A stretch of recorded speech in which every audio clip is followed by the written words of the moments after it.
Auzubillahi minasyaitonirrajim. Bismillahirrahmanirrahim. Alhamdulillah wassalatu wassalamu ala Rasulillah. Wa ba'd. Topik pelajaran pada kali ini ialah berkenaan dengan topik al-bay'u ataupun jual beli. Mana al-bay'u ni termasuk dalam fiqh, dipanggil fiqh al-muamalat, di bawah uqud. Fiqh muamalat ni muamalat lah. Kalau ibadah tu kita fiqh ibadat seperti solat, puasa, zakat, haji, tu dia di bawah dipanggil fiqh kitabul ibadat ataupun fiqh ibadat. Tapi al-bay' ni dia termasuk dalam fiqh al-muamalat, yani urusan antara sesama makhluk lah, al-muamalah. Jadi al-bay' ni dia di bawah topik al-muamalat, bawah dia lagi pula dipanggil uqud al-muawadat. Ya, dia akad pertukaran. Sebab jual beli ni dia berlakunya pertukaran, oleh kerana itu jual beli dia di bawah akad al-muawadat, dipanggil akad pertukaran. Ada banyak lagi lah pertukaran, tak semestinya jual beli saja. Nanti kita akan tengok beberapa lagi jenis akad-akad di bawah akad pertukaran. Dan yang ini yang pertamanya iaitu al-bay'u.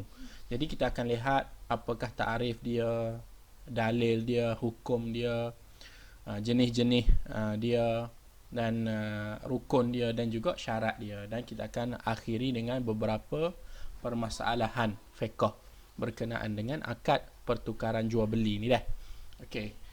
Jadi tanpa melengahkan masa lagi, kita akan teruskan dengan poin yang pertama, iaitu ta'rif dia. Ta'rifuhu, yakni ta'riful bay' lughatan muqabalatu syai'in bi syai'in, wa syar'an muqabalatu malin bi malin ala wajhin makhsusin. Okey, ta'rif dia dari segi lughah, dari segi bahasa, iaitu muqabalah, iaitu bertukar, menukarkan, pertukaran. Muqabalah ni pertukaran, syai'in sesuatu, bi syai'in dengan sesuatu yang lain. Tukar dengan benda lain, ataupun swap lah, kalau bahasa Inggeris swap, tukar Itu dari segi bahasa. Adapun dari segi syaraknya ialah muqabalatu malin, iaitu menukarkan ataupun pertukaran harta, bimalin dengan harta yang lain. Syai' ni benda-benda ni, maksudnya benda tu harta. Tak kira lah harta tu banyak jenis lah kan. Tak semestinya duit. Barang kemas kita pun harta, rumah aset pun harta. Jadi apa-apa sahaja yang melibatkan pertukaran harta dengan harta itu dipanggil sebagai bay', jual beli. Jadi syar'an muqabalatu malin bimalin ala wajhin makhsus, iaitu pertukaran harta dengan harta, ala wajhin, dengan cara atau ke atas bentuk, cara wajah ni makhsus, yakni tertentu. Ini ada cara-cara dia dah. Dia ada bentuk dia, cara dia yang menyebabkan sesuatu itu dipanggil sebagai bay', jual beli. Okey. Maksud dia wajhin makhsus ni, iaitu cara tertentu ni mestilah menepati rukun dan syarat dia. Barulah kita panggil jual beli yang syarat, menepati syarat dalam agama Islam. Dia ada banyak cara jual beli ni hak tak diperakui oleh agama Islam ada. Tapi hak masuk kita nak belajar ni, jual beli yang mana satukah yang menepati syarat yang dipanggil jual beli agama, jual beli mengikut agama Islam. Daliluhu al-kitab. Okay, dalil terhadap pensyariatan jual beli ni daripada al-kitab, daripada Al-Quran. A'udzubillahi minasyaitonirrajim. Wa ahallallahu al-bay'a wa harrama ar-riba, iaitu firman Allah Subhanahu wa taala di dalam surah Al-Baqarah ayat 275. Wa ahallallah, Allah telah menghalalkan al-bay'a, yakni jual beli, wa harrama ar-riba, dan mengharamkan riba. Okay, jadi jelas dalam melalui ayat ini bahawasanya Allah dia mensyariatkan jual beli. Sebab jual beli ni memang nak tak nak perkara yang penting yang perlu berlaku dalam kehidupan manusia. Jadi oleh kerana itu dalam agama Islam ni dia memperakukan jual beli, tetapi dia mengharamkan riba. Sebab ada jual beli yang melibatkan riba. Jadi yang bentuk sebegitu tidak diperakukan, tidak disyariatkan dalam agama Islam. Hanya jual beli mengikut kaedah-kaedah yang ditetapkan sahaja yang boleh, yang dihalalkan.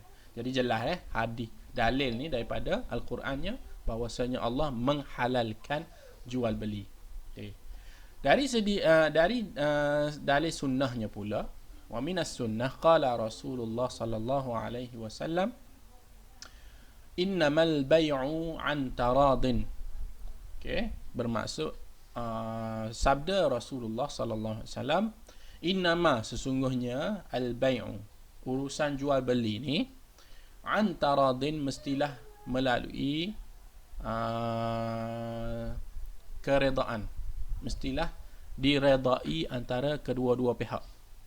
Jadi kunci utamanya kita tahu bai' ni jual beli dia, pertukaran tak. Jadi pertukaran itu disyaratkan juga di sini Nabi ayat kenalah dengan kedua-duanya tu redha.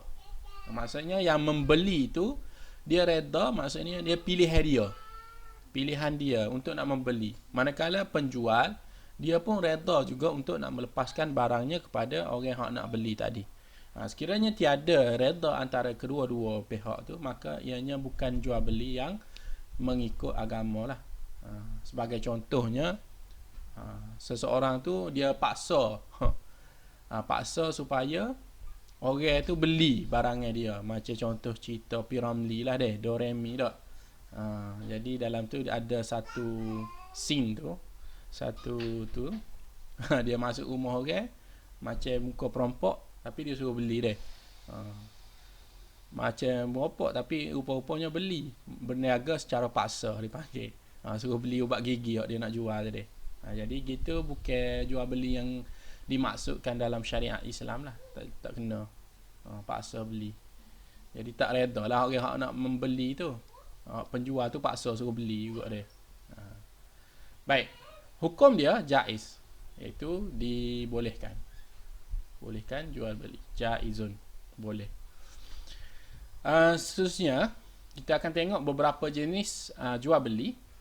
Ni ada banyak lah sebenarnya jual beli. Hak tadi macam Ustaz kata tadi, hak tak ada redha dia jual beli paksa tu tak boleh lah, la yajuz lah. Walaupun dia jual beli, tapi tu jenis jual beli yang tidak dibolehkan.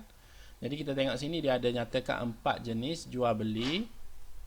Okay, yang pertamanya iaitu bai'u ainin musyahadatan. Okay, yang kedua bai'u syai'in mausufin fi dhimmati bilafzis salami. Yang ketiganya bai'u ainin ghaibatin an majlisil aqdi.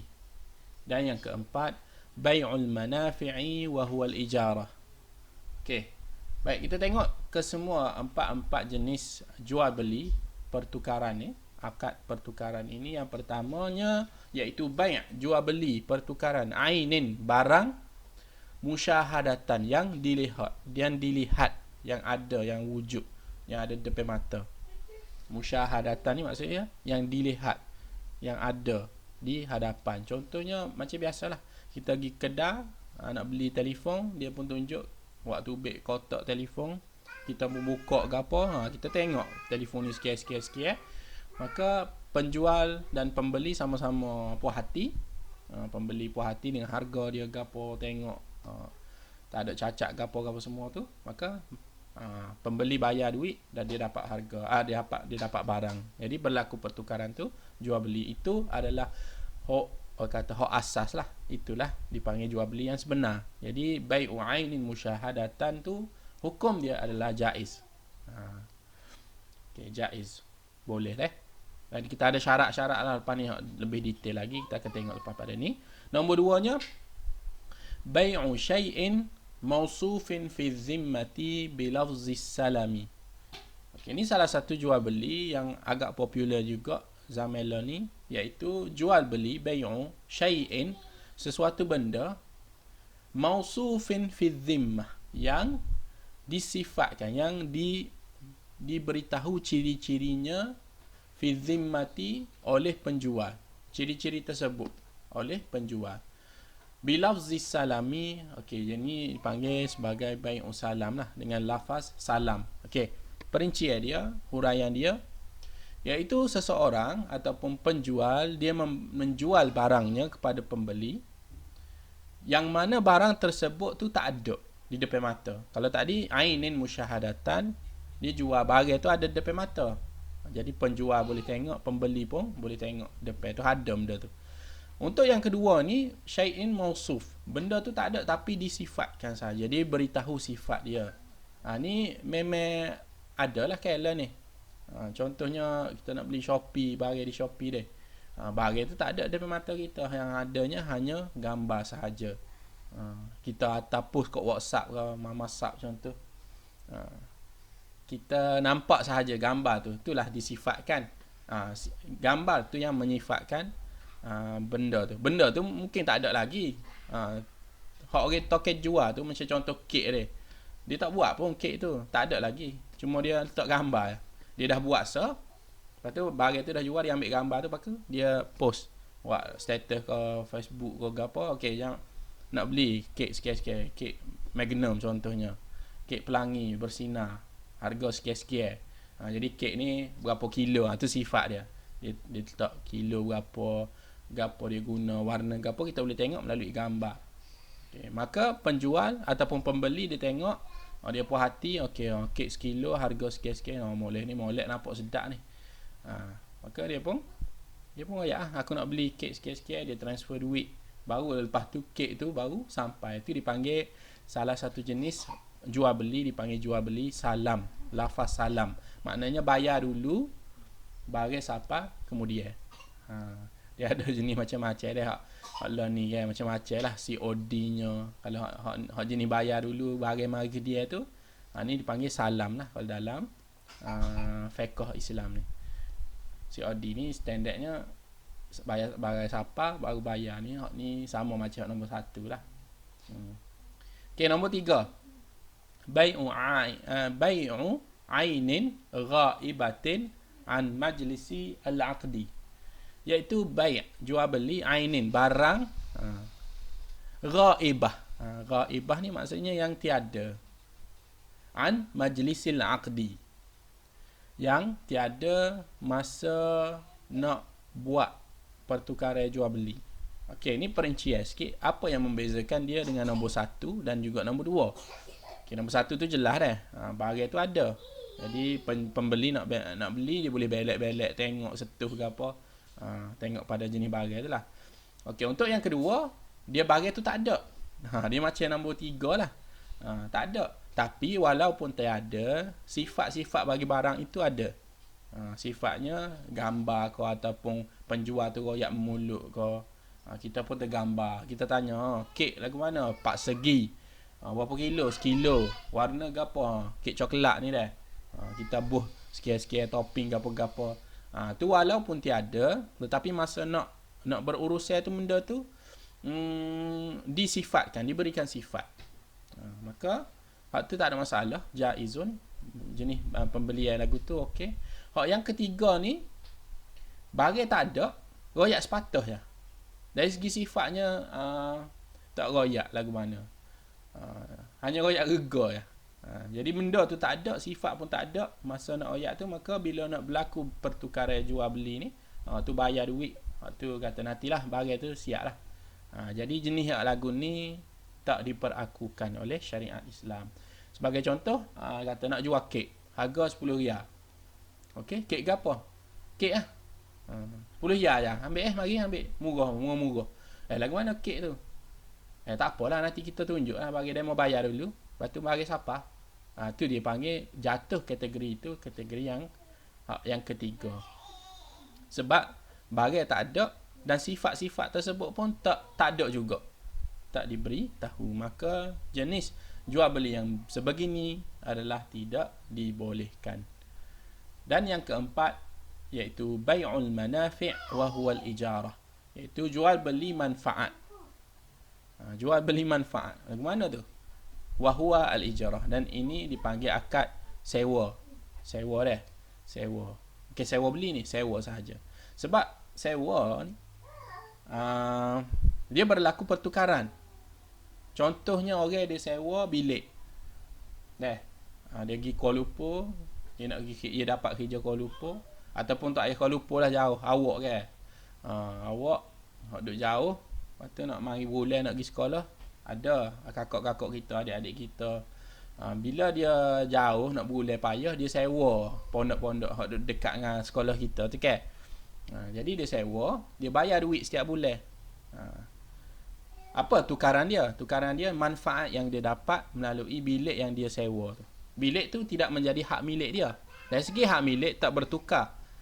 Tetap lagi bilik tersebut ataupun rumah itu kepunyaan tuan asal dia. Cuma tuan tu hanya menjual manfaat bilik tersebut dalam tempoh masa yang dipersetujui bersama. Maka orang hak membeli tadilah yang membeli manfaat. Dia tidak beli bilik, dia beli manfaat, dia bayar yurat sewa tu.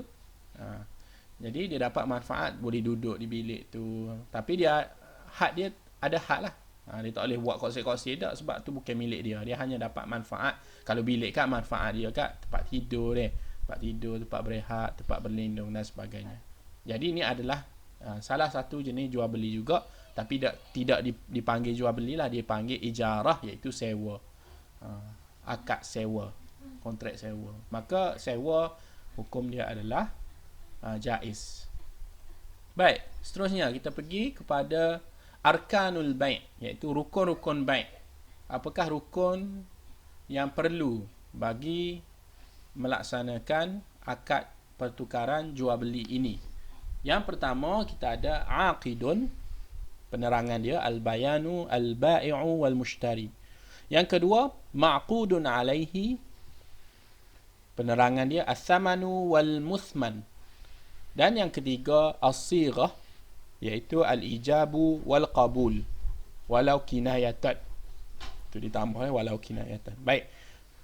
Okey, syarahan dia. Yang pertama, rukun yang pertama ni memang wajib lah, iaitu aqidun, ataupun kadang-kadang kita akan jumpa al-aqidani. Aqidun, kalau aqdun tu kontrak ataupun akad. Kalau aqidun ni orang yang mengikat kontrak, yang berakad tu, iaitu dua orang lah, aqidani. Sebab tu kadang-kadang kita akan jumpa perkataan aqidani merujuk kepada dua orang yang ataupun dua pihak yang mengikat kontrak tu, kontrak jual beli tu, iaitulah al-ba'i'u wal mushtari, penjual dan pembeli. Al-bai' penjual, al-mushtari pembeli. Okay, sesat mesti kena ada dua tu. Kalau tak ada, orang yang nak beli tak jadilah jual beli tu kan. Ataupun orang tu nak beli tapi tak ada orang nak jual, maka tak jadilah pertukaran tu. Jelas. Nombor dua, ma'qudun alaihi, iaitu benda yang dikontrakkan ke atasnya. Tu dari segi terjemahan literal lah. Maksudnya benda yang diakadkan ke atasnya. Maksud sini kat barang jualan lah deh. Contohnya aku nak akad jual beli denganmu ke atas benda ni. Jadi benda tu adalah benda yang diakadkan ke atasnya. Dalam arti kata lain, barang jualan lah. Dan barang jualan, penerangan dia ada dua perkara situ, iaitu saman dan juga al-musman, iaitu harga barang, wal musnan, dan wal musman tu barang dia, dan barang tu dia ada nilai lah sebenarnya, barang dan nilai. Okey, untuk ma'qud alaihi, rukun yang kedua, kita akan tengok barang itu dan juga nilaian dia. Sebab kalau ada barang tanpa nilai tak jadi juga. Contoh nak beli ataupun nak jual telefon tapi barang dia harga nilai dia tak dinyatakan, maka boleh ke tak? Jadi tak jadilah, sebab rukun tu tak cukup ke atas barang jualan tu. Barang ada, nilai tak ada, ataupun nilai dia ditetapkan, barang tak ada, macam tadi lah. Harga sikit-sikit tapi barang tu tak nampak mata. Mesti kena ada dua-dua, barang dan juga nilaian dia. Barang tu dengan lengkap lah sifat-sifat dia, manakala harga dia tu pun jelas. Kalau harga 55 tu kita tahu 55 berapa, ringgit ke, bat ke, rupiah ke, kena jelas. Okay, dan yang ketiga iaitu sirah. Sirah ni ijab dan qabul lah. Maksudnya ijab, jual, dan juga qabul ni terima. Dia mana-mana kontrak, dia tak boleh lari dengan orang yang nak ucap hak nak offer dengan orang yang terima, accept. Jadi ijab qabul dalam bahasa Arabnya.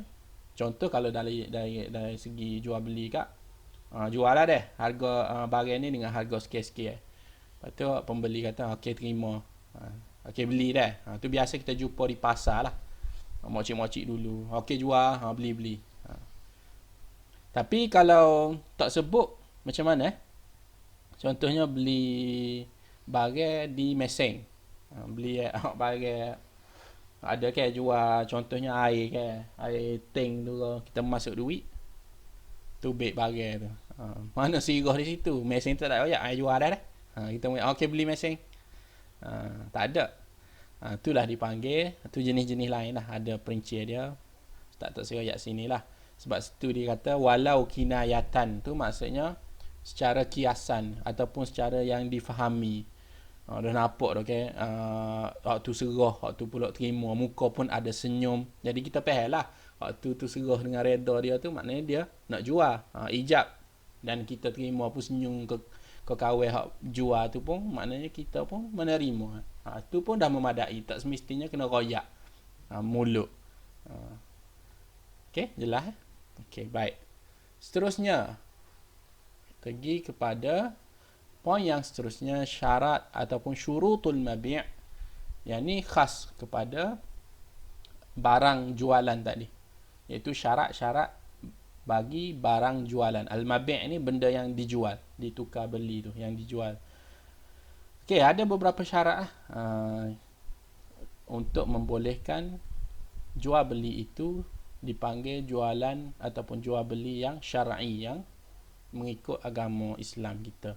Sebab seperti mana Ustaz ayat tadi, memang atas dunia ni ada banyak jenis lah jual beli. Tidak semua diperakukan oleh syariat Islam. Atas dasar tu lah, tak cukup syarat, tak cukup rukun. Jadi kita tengok sini fokusnya ialah pada syarat-syarat barang jualan itu. Yang pertama ada 4 lah, Ustaz baca dulu, iaitu kullu syai'in tahirin ainan. Kullu syai'in tahirin ainan. Nombor 2 al-mamluk. Yang 3 qudratu tasallumihi ataupun qudrah taslimihi fil bai'. Yang keempat manfaatun bisyar'i. Okey, jadi kita tengok satu-satu. Kullu syai'in tahirin ainan. Okey, mestilah barang jualan itu ialah apa-apa, kesemua, kullu ni kesemua, syai'in kesemua perkara yang tahir, yang bersih, yang suci. Ainan dari segi fizikalnya, mestilah suci dari segi fizikalnya. Contohnya apa? Benda yang bukan najis lah. Kalau yang kata berlawanan bagi suci itu benda najis. Contoh benda najis secara ainan kak, tahi deh, tahi oink contohnya, nak jual benda tu, tak lepas lah, tak, melainkan atau ada perinci dia lah. Okay, contoh tu. Atau manakala contoh deh, jual pen, jual pen. Okay, jadi adakah pen tersebut suci secara fizikalnya, secara ainan, secara zat dia tu suci? Suci lah, jawapan dia betul lah. Dia bukannya najis ke apa tak. Jadi boleh lah nak perjual beli dengan pen ke, pensel ke, laptop ke, printer ke, apa-apa saja dah. Dan sekiranya soalan lah sini, sekiranya pen tersebut kita nak jual, tiba-tiba jatuh dalam lubang najis dan dia tercemar dengan najis. Okey, apa hukum di situ? Boleh jual beli tak? Tadi Ustaz kata kena beli barang jualan tu yang bersih, yang suci. Sekarang ni pen tadi tu dah tercemar dah dengan najis, dah jatuh dalam tempat najis lah contoh.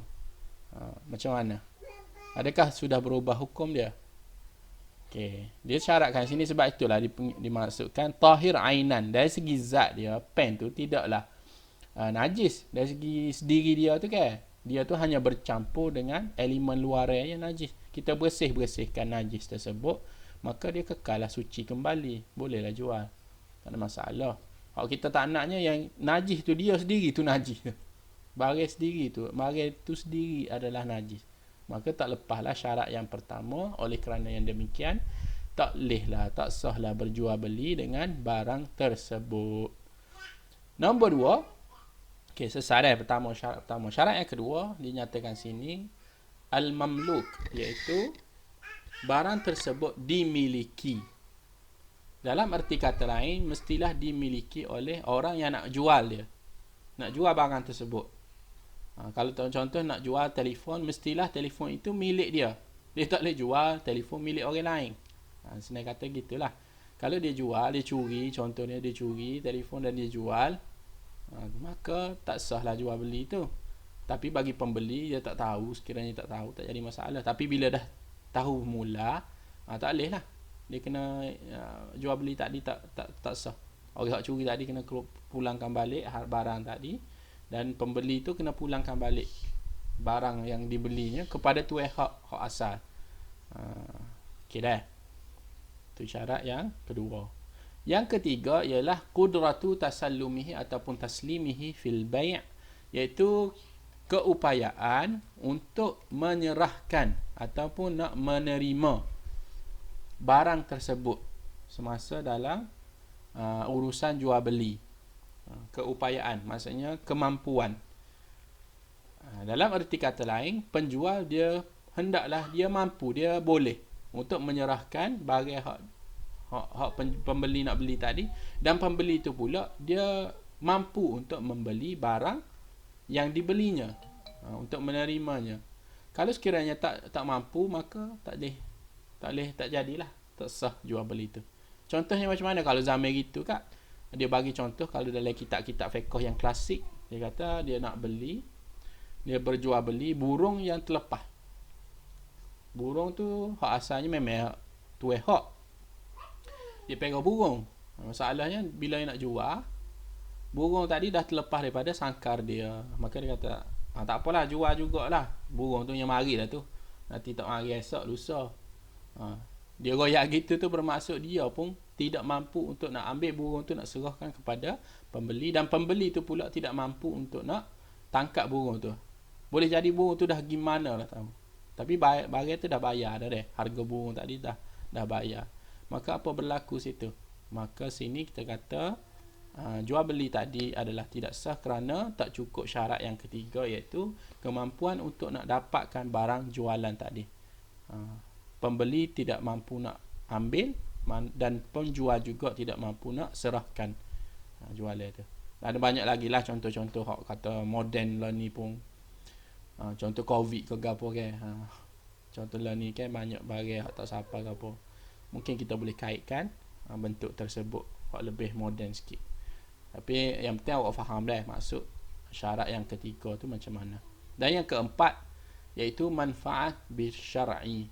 Mestilah barang jualan tadi tu dia bermanfaat dari aspek ataupun dari sudut kacamata syarak. Sebab ada syarak ni, kalau ikut dari kitab yang ditulis lah klasik, ada benda-benda yang meskipun dia tu bersih, syarat nombor 1 settle, 2 settle dimiliki, dan yang ketiga kita boleh terima, tapi dari segi syarak pandang benda tu sebagai tidak bermanfaat, maka tak sah juga jual beli tersebut. Nanti kita tengok contoh-contoh dia di bawah. Dinyata sini contohnya alat muzik. Ulama zaman itu memang kerah lah. Dari segi alat-alat muzik, dia kata barang itu tak bermanfaat, maka tak boleh berurusan jual beli dengannya. Tapi itu perinci dah ada perinci dia lah. Kita tak nak panjang untuk peringkat awak ni, memadai situ dulu. Jadi kalau kita tengok sini jadi takut pelik deh. Kita tengok kes-kes dia, hukum yang terakhir ni dah. Poin yang terakhir iaitu kita nak tengok permasalahan yang melibatkan hukum jual beli ni. Kita nak kata gana. Kita ada sini 10 hukum lah. Yang ni biasa ditanya dalam periksa.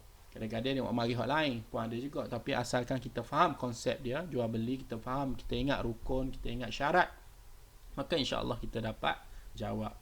Okey, yang pertama dia kata bai'u jaldil maitah ba'da dabghihi. Tapi dabghihi. Okey. Permasalahan yang pertama iaitu urusan jual beli kulit bangkai. Maitah ni bangkai, kulit ni selepas ianya disamak.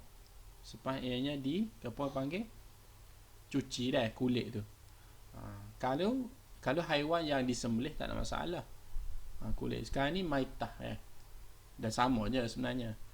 Kulit tu asalnya najis sebab maitah ni bangkai ni najis, dihukumkan najis, tak boleh berjual beli dengan bangkai haiwan yang telah pun meninggal dunia, tak mati, yang tidak disembelih. Nak makan pun tak boleh kan. Maka kulit tu macam mana? Kulit pun dikira najis juga. Jadi kalau kira situ gak permasalahan ini, maka tidak sah lah kan. Tapi dia kata sini selepas ba'da dhabhi, selepas dianya kulit tersebut disamak. Okey, jadi nak ceritanya syarat 1, 2, 3 tu settle, kecuali syarat yang syarat 2, 3 settle, cuma 1 dengan 4 tidak menjadi masalah sikit sebab dia tidak tahir dah, tidak suci. Tu bagi kulit yang belum disamak lagi. Adapun selepas kulit tersebut, kulit bangkai tadi yang asalnya najis, kita samak molek, kita buat proses tu kan, dipanggil samak kalau tak salah ustaznya, ada dia istilah dia, tak ingat. Selepas selesai maka kulit tersebut dihukumkan sebagai suci dan dia akan memberi manfaat. Jadi settle 4 syarat. Syarat 1 dengan 4 juga dah settle. Maka oleh kerana yang demikian, hukum jual beli kulit bangkai yang telah proses disamak itu sebagai sah. Nombor 2, bai'ul khamri, jual beli arak. Okey, kenapa dia la yasih ataupun dia diharamkan? Kerana tadilah, kerana dia tidak tahir. Nombor 1, syarat 1 tak lepas. Khamar ni kita hukumkan dia sebagai najis. Sebab tu orang Islam tak boleh minum arak, sebab dia nombor 1 tu tak lepas, tidak bukanlah suatu benda yang suci. Dan nombor 4 juga tak lepas juga, iaitu tidak memberi manfaat dari segi syarak, tak lepas. Nombor 3, bai'u aniyati zahabi wal fiddah, iaitu jual beli mangkuk pinggir, mangkuk perkakasan dapur yang diperbuat daripada emas dan juga perak. Okey, apa hukum dia di situ? Tak menjadi masalah, kerana yang pertama, emas dan perak bukanlah benda yang najis. Meskipun dia ada situ kata berlebih-lebih dia. Ada macam-macam lah ni, buat kereta dengan emas, dengan beli salut dengan emas, beli ada orang-orang kaya telajak ni, makan pun sudu pinggir mangkuk dengan gerpu daripada emas dengan perak. Raja-raja lah. Kita nak cerita sini bukan hak tu soal dia, tu soal lebih-lebih ke apa tu, membazir ke apa tu biarlah kita tolak. Kita cuma nak tengok sini adakah sah nak berjual beli benda tersebut. Jawapannya ialah sah. Okey, nombor 4, bai'ul mutanajjis allazi la yumkinu tathiruhu. Okey, jual beli benda hak asalnya benda tu dia tahir, tetapi mutanajjis dianya tercemar dengan najis. Tercemar dengan najis, allazi la yumkinu tathiruhu, yang mana bila tercemar tu kita tidak boleh, la yumkin, tak boleh nak cuci dia, tak boleh nak cuci dah. Dia dah campur dengan benda najis, kita nak cuci tak boleh. Contohnya bahan makanan lah, seperti sup ke, benda-benda hak cair dia, puk masuk campur dengan najis, ustaz teroyak sini takut cemar bunyi. Maka sup tadi ataupun bahan makanan hak cair-cair tadi, kita nak pisahkan dengan najis tu dah tak boleh lah. Maka nak jual perkara tersebut, barang tadi sudah menjadi tak sah kalau nak jual juga. Jual beli tersebut sekiranya berlaku, maka hukumnya adalah tidak sah. Contoh tadi lah, biasanya barang hak bersifat cecair lah, yang mana kita tak boleh tapis lah. Kalau macam tadi ustaz bagi contoh pen ke pensel yang jatuh dalam lubang najis, jadi Dari segi zat dia tu memanglah dia capur, tetapi kita boleh nak bersihkan dia. Kita cuci air sabun molek ke apa, dia jadi cuci malik maka bolehlah jual. Tapi dalam kes yang ni, untuk permasalahan yang nombor 4 ini, benda tersebut yang asalnya tu bukan najis tetapi dia bercampur dengan perkara najis, dan percampuran tersebut sudah tidak boleh nak dipisahkan kembali. Maka dengan itu tak boleh nak buat gana dah lah. Maka tak boleh nak jual beli dengannya. Buat juga, maka hukum jual beli tadi ialah tak sah. Nombor 5, bai'ul kalbi awil khamri. Bai'ul khamr dah selesai dah, iaitu jual beli arak, kita tahu dah itu tak boleh ataupun haram. Adapun jual beli anjing juga dikira sebagai tak boleh juga tak, ataupun haram, kerana dia termasuk kalau kita cek syarat dia, nombor 1 tak lepas. Walaupun nombor 4 tu dipertikaikan. Kalau setengah anjing ni, kita tengok jugalah, anjing tu untuk nak perhiasan, maka perhiasan tak lepas nombor 1 dan juga nombor 4 lah. Nombor 4 tak lepas, nombor 1, syarat nombor 1 tak lepas. Sebab anjing tu pun najis, bukan benda tahir, dan dianya bersetakat perhiasan. Banyak lagi benda kita boleh buat untuk nak main. Perahlah kucing lah, apa nak juga anjing dia. Tapi kalau untuk nak anjing benda-benda lain, untuk contoh buru ke apa tu, dia tajuk lain. Okay, baik. Cuma sini secara umumnya kalau nak jual beli anjing untuk bagi tujuan tu kan, tak sahnya atas dasar tak cukup syarat, tak lepas syarat. Syarat 1 dan juga syarat 4. Nombor 6, bai'u ma la manfa'ata fihi.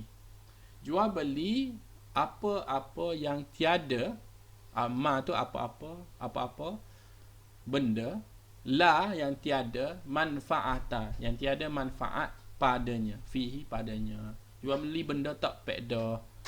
Okey, apa hukum dia? Hukum jual beli tersebut la yasih, tidak sah, kerana tak cukup syarat yang keempat. Meskipun barang tu nombor 1, 2, 3 cukup, tapi sebab dia tak manfaat dari segi syarat, maka jual belinya adalah tidak sah. Nombor 7, bai'ul khinzir awil kalbi awil khamar. Khamar lepas dah, kalb lepas dah, khinzir tambah satu lagi, iaitu oing-oing, pun tidak sah dan diharamkan, yuhram ataupun la yasih. Nombor 8, bai'u ainin najisah. Ni pun sama jugalah, kal kalbi wal khamri. Jual beli benda yang najis secara ain dia tu, zat dia tu, sifat dia tu memang najis, seperti kalb, seperti anjing dan juga arak. Jadi hukum di sini la yasih ataupun yuhram. Nombor 9, bai'u alatil lahwi al muharramati kat tamburi wal mizmari warri warrabab. Okey, iaitu bai', jual beli alat lahu yang melalaikan, al muharramah pula yang diharamkan. Ini alat muzik lah yang maksudkan sini, ustaz kata tadi kan.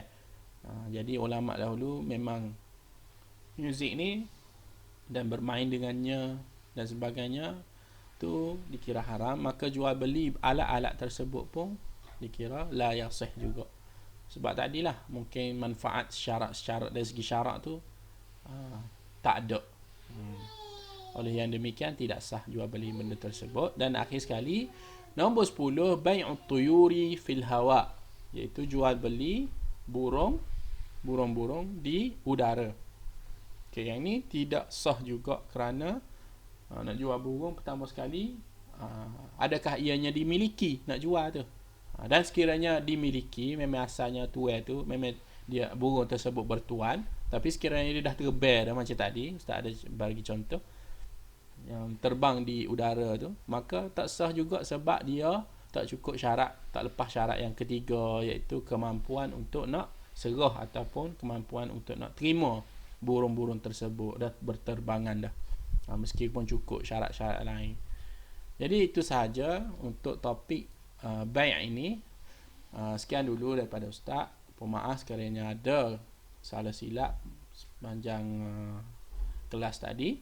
Sekiranya ada apa-apa soalan, bolehlah tanya secara personal ataupun dalam grup, dan kita akan jumpa lagi untuk pelajaran yang seterusnya. Sekian dulu, kita sudahi, kita tangguh dulu majlis ini dengan bacaan tasbih kafarah dan suratul Asr. Sekian, Assalamualaikum warahmatullahi wabarakatuh.